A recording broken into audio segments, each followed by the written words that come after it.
नमस्कार विद्यार्थी मित्रांनो, स्मार्ट अभ्यास या यूट्यूब चॅनलवर आपले मनापासून स्वागत आहे.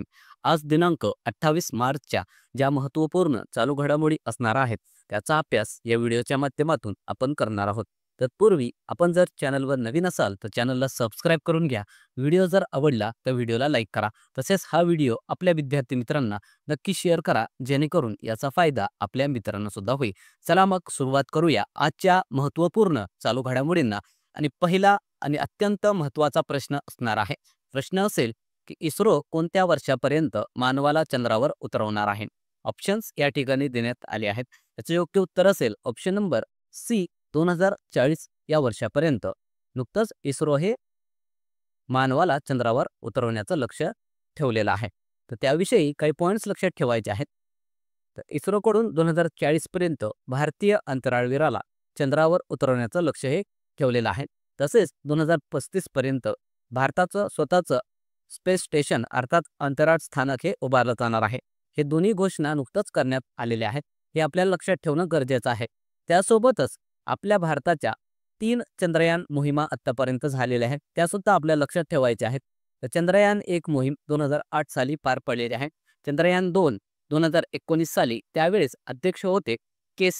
चंद्रयान 3 मोहीम नुकतंच 2023ला पार पडलेले आहे, ज्याद्वारे चंद्राच्या दक्षिण ध्रुवावर उतरणारा जगातला भारत हा पहिला देश बनलेला आहे. आणि त्यावेळेस अध्यक्ष होते एस सोमनाथ. आणि ही जी काही चंद्रयान 3 मोहीम आहे ती 23 ऑगस्ट 2023ला पार पडलेली आहे. म्हणून या दिवसाला भारताने राष्ट्रीय अंतराळ दिवस म्हणून घोषित केलेला आहे. हे सुद्धा आपण लक्षात ठेवायचं आहे. आणि नुकतंच चंद्रयान 4 मोहीम जी असणार आहे त्याची सुद्धा घोषणा करण्यात आलेली आहे, जे की भारत हा जपानची जी अंतराळ संस्था आहे जक्सा याच्या सहयोगाने 2027ला पूर्ण करणार आहे. हे सुद्धा लक्षात ठेवा. याचा उद्देश काय असेल तर चंद्राच्या पृष्ठभागावरील माती, खडक आणि इत्यादी जे काही नमुने आहेत ते गोळा करून पृथ्वीवर पाठवलं जाणार आहे आणि त्यांचा अभ्यास हा डिटेलमध्ये केला जाणार आहे. तर हे आपल्याला चंद्रयान 4 मोहिमेविषयी लक्षात ठेवायचं आहे. तसेच इस्रोचा उल्लेख आलेला आहे, तर त्याविषयी पॉईंट्स लक्षात ठेवा. याचं लॉंग फॉर्म असेल इंडियन स्पेस रिसर्च ऑर्गनायझेशन. याची स्थापना झाली होती 15 ऑगस्ट 1969ला. मुख्यालय आहे बँगलोर या ठिकाणी. आणि पहिले अध्यक्ष कोण होते इस्रोचे तर लक्षात ठेवायचं आहे विक्रम साराभाई. आणि सध्या अध्यक्ष आहेत व्ही नारायणन. त्यानंतर पुढचा प्रश्न असणार आहे, समान नागरी कायदा अर्थात युनिफॉर्म सिव्हिल कोड लागू करणारा भारतातील दुसरा राज्य कोणता बनला. ऑप्शन्स या ठिकाणी देण्यात आले आहेत. याचे योग्य उत्तर असेल ऑप्शन नंबर सी, गुजरात हा भारतामधील समान नागरी कायदा अर्थात युनिफॉर्म सिव्हिल कोड लागू करणारा दुसरा राज्य बनलेला आहे. त्याविषयी पॉईंट्स लक्षात ठेवायचे आहेत. तर हे जे काही गुजरात राज्य आहे त्याने नुकतंच समान नागरी कायदा लागू केलेला आहे आणि असं करणारा तो स्वातंत्र्यानंतरचा दुसरा राज्य ठरलेला आहे मित्रांनो. या अगोदर उत्तराखंड या राज्याने नुकतंच जानेवारी 2025 मध्ये त्या राज्यामध्ये समान नागरी कायदा लागू केलेला आहे. आणि आपण स्वातंत्र्यानंतर असं का म्हणत आहोत कारण गोवा या राज्यामध्ये स्वातंत्र्याच्या अगोदरपासूनच अर्थात 1869 पासून समान नागरी कायदा हा लागू आहे. तर हे सुद्धा आपण लक्षात ठेवायचं आहे.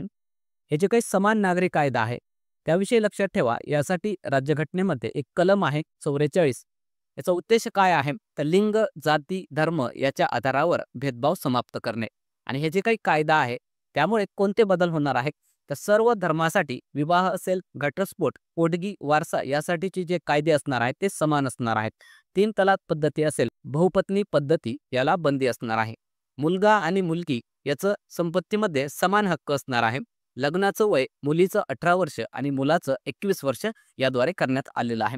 तसेच जे लिव्ह इन मध्ये राहणारे जोडपे आहेत त्यांना ऑनलाईन नोंदणीही करणे अनिवार्य असणार आहे. तर हे अत्यंत महत्त्वाचे मुद्दे याविषयी आपल्याला लक्षात ठेवायचे आहेत. यावर आपल्या परीक्षांमध्ये हमखास प्रश्न हा विचारला जाऊ शकतो. त्यानंतर पुढचा प्रश्न बघण्या अगोदर व्हिडिओ आवडला तर व्हिडिओला लाईक करायचा आहे. चॅनलवर नवीन असाल तर चॅनलला सबस्क्राईब करून घ्यायचा आहे.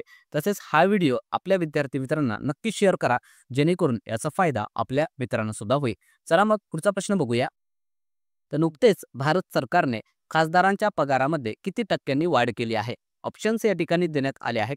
याचे योग्य उत्तर असेल ऑप्शन नंबर सी, 24% खासदारांच्या पगारामध्ये वाढ करण्याचा निर्णय हे नुकतंच घेण्यात आलेला आहे.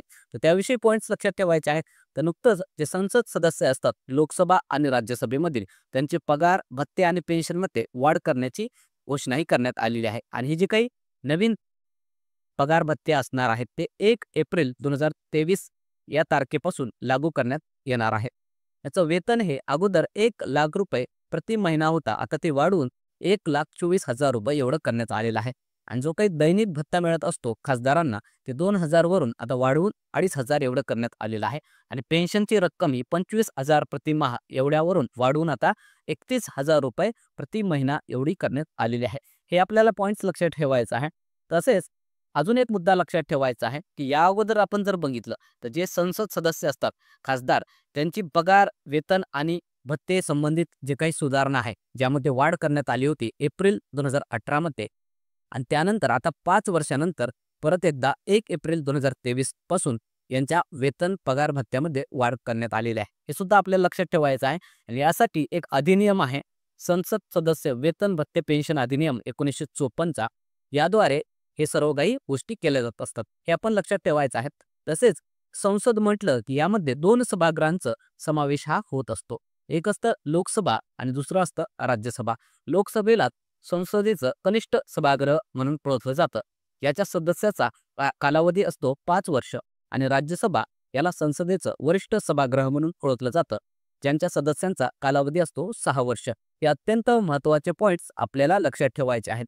त्यानंतर पुढचा प्रश्न असणार आहे, भारत व 10 आफ्रिकी देशांदरम्यान पहिला समुद्री नौसेना अभ्यास होणार आहे. त्याचे नाव काय आहे? ऑप्शन्स या ठिकाणी देण्यात आले आहेत. याचे योग्य उत्तर असेल ऑप्शन नंबर ए एकिमे असं द्या. समुद्री नौसेना अभ्यासाचं नाव असणार आहे. त्याविषयी पॉईंट्स लक्षात ठेवा.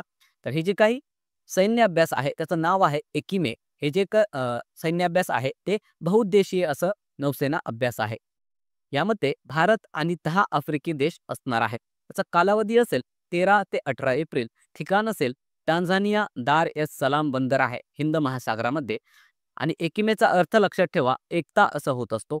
याचं लॉंग फॉर्म असणार आहे एकिमेचं आफ्रिका इंडिया की मेरीटाईम एंगेजमेंट.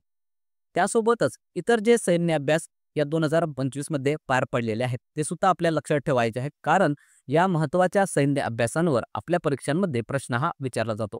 तर पहिलं असेल भारतीय तटरक्षक बलाचा सैन्य अभ्यास जे की पश्चिम बंगाल या राज्यामध्ये झालेला आहे. खंजर नावाचा सैन्य अभ्यास नुकताच भारत आणि किर्गिस्तान या 2 देशांदरम्यान किर्गिस्तान देशातील बिश्केक या ठिकाणी झालेला आहे. वरून सैन्य अभ्यास भारत आणि फ्रान्स या 2 देशांदरम्यान अरबी समुद्र या ठिकाणी पार पडलेला आहे. डेव्हिल स्ट्राईक भारतीय सेना व भारतीय वायुसेनेचा सैन्य अभ्यास होता.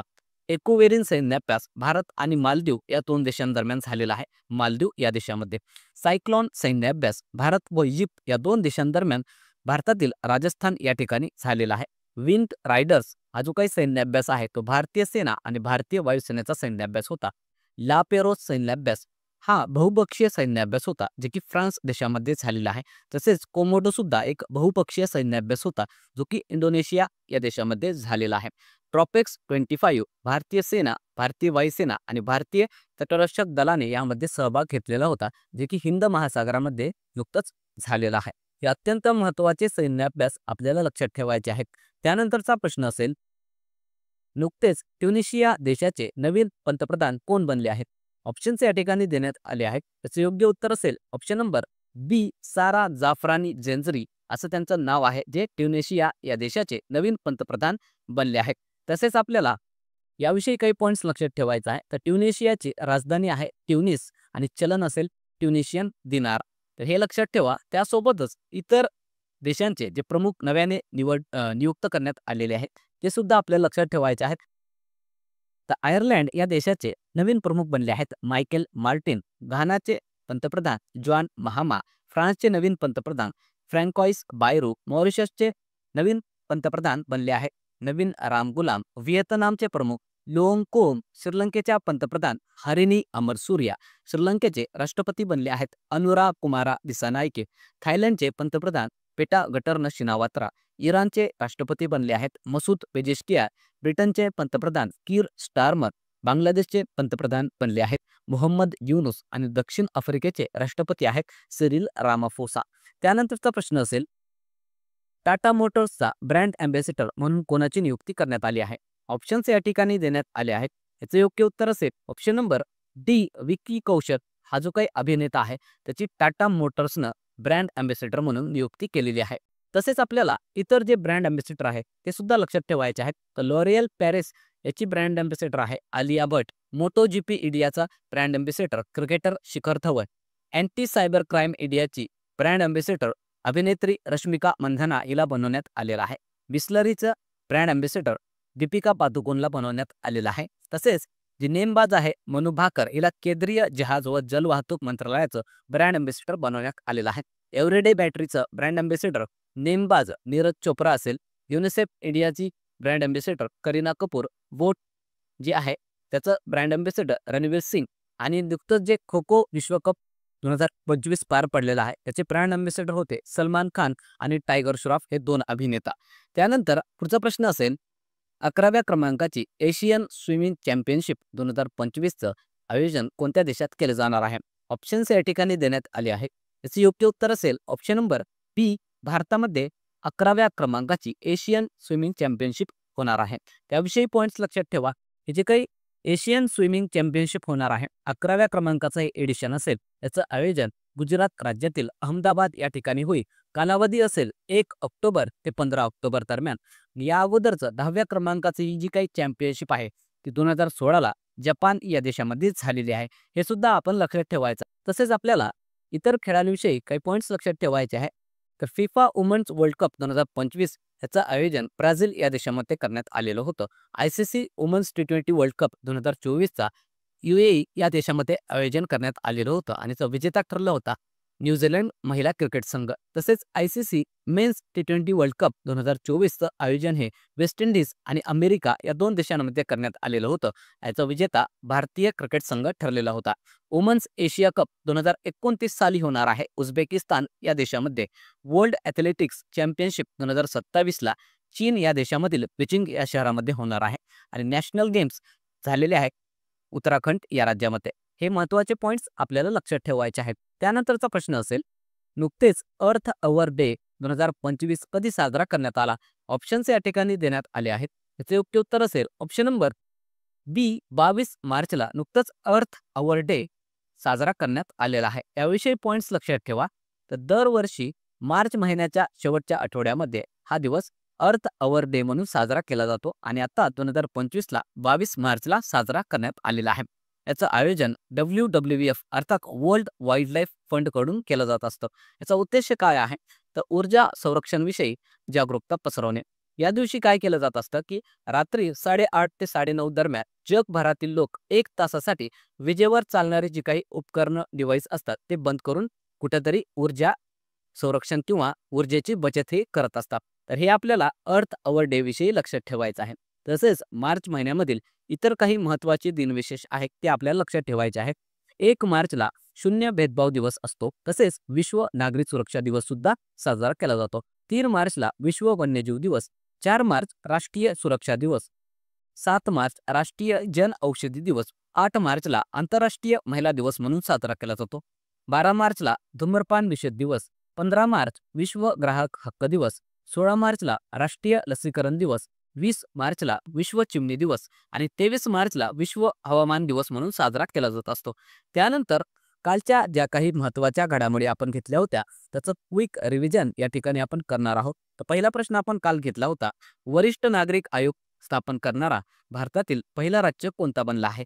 आणि याचं उत्तर होतं ऑप्शन नंबर ए, केरळ या राज्यामध्ये वरिष्ठ नागरिक आयोग स्थापन करण्यात आलेला आहे. याविषयी कालच्या व्हिडिओमध्ये डिटेल अभ्यास आपण केलेला आहे.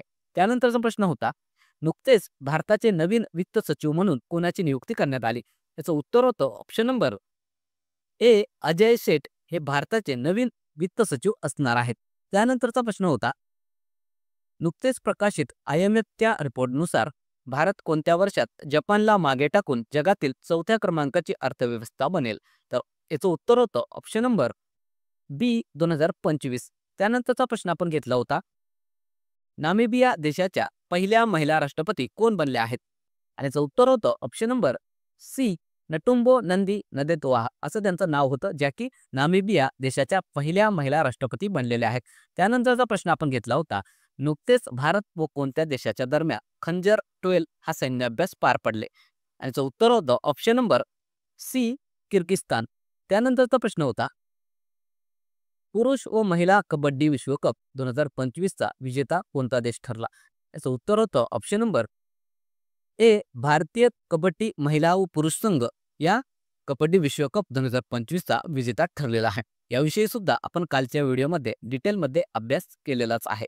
त्यानंतरचा प्रश्न आपण घेतला होता, नुकतेच शिग्मो महोत्सवाचे आयोजन कोणत्या राज्यात करण्यात आले? याचं उत्तर होतं ऑप्शन नंबर बी गोवा या राज्यामध्ये शिग्मो महोत्सवाचं आयोजन करण्यात आलेलं होतं. त्यानंतरचा प्रश्न होता, नुकतेच विश्व हवामान दिवस कधी साजरा करण्यात आला? याचं उत्तर होतं ऑप्शन नंबर सी 23 मार्चला विश्व हवामान दिवस अर्थात वर्ल्ड मेटेरोलॉजिकल डे साजरा करण्यात आलेला आहे. त्यानंतर काल आपण होमवर्क क्वेश्चन दिला होता. तो होमवर्क क्वेश्चन असा होता की नुकतेच भारतातील पहिले हनीपार महाराष्ट्रात कुठे उभारण्यात आले आहे? याचं उत्तर हे बऱ्याचशा विद्यार्थ्यांनी कॉमेंट बॉक्समध्ये दिलेलं आहे. त्यांचं मनापासून अभिनंदन. यावरून दिसून येत आहे की तुम्ही विद्यार्थी किती चांगल्या प्रकारे डिटेलमध्ये चालू घडामोडींचा अभ्यास करत आहात. ज्या विद्यार्थ्यांना याचं उत्तर माहिती नाही त्यांच्यासाठी उत्तर आपण सांगणार आहोत. याचं उत्तर असेल ऑप्शन नंबर ए महाबळेश्वर या ठिकाणी भारतातील पहिले हनी पार्क उभारण्यात आलेला आहे. त्यानंतर आजचं होमवर्क क्वेश्चन असणार आहे, नुकतेच राष्ट्रीय महिला आयोगाच्या नवीन अध्यक्षा कोण बनले आहेत? ऑप्शन्स या ठिकाणी आपण दिले आहेत. याचं उत्तर सर्व विद्यार्थ्यांनी कॉमेंट बॉक्समध्ये द्यायचं आहे. अतिशय सोपा प्रश्न आहे. बघूया किती विद्यार्थ्यांना या प्रश्नाचं उत्तर हे माहिती आहे. चला मग थांबूया या ठिकाणी. व्हिडिओ जर आवडला तर व्हिडिओला लाईक करा. चॅनलवर नवीन असाल तर कृपया करून चॅनलला सबस्क्राईब करून घ्या. तसेच लेक्चरच्या मोफत नोट्ससाठी तसेच इतर स्टडी मटेरियलसाठी आपलं जे टेलिग्राम चॅनल आहे स्मार्ट अभ्यास 555 त्याला जॉईन करून घ्या. तसेच स्मार्ट अभ्यास या नावाने इंस्टाग्राम चॅनल आहे आणि व्हॉट्सअप चॅनल आहे. त्या ठिकाणी विद्यार्थ्यांसाठी मोफत स्टडी मटेरियल आपण टाकत असतो. त्याला सुद्धा जॉईन करून घ्या. थांबूया मग पुन्हा भेटूया एका नवीन व्हिडिओसह. तोपर्यंत धन्यवाद.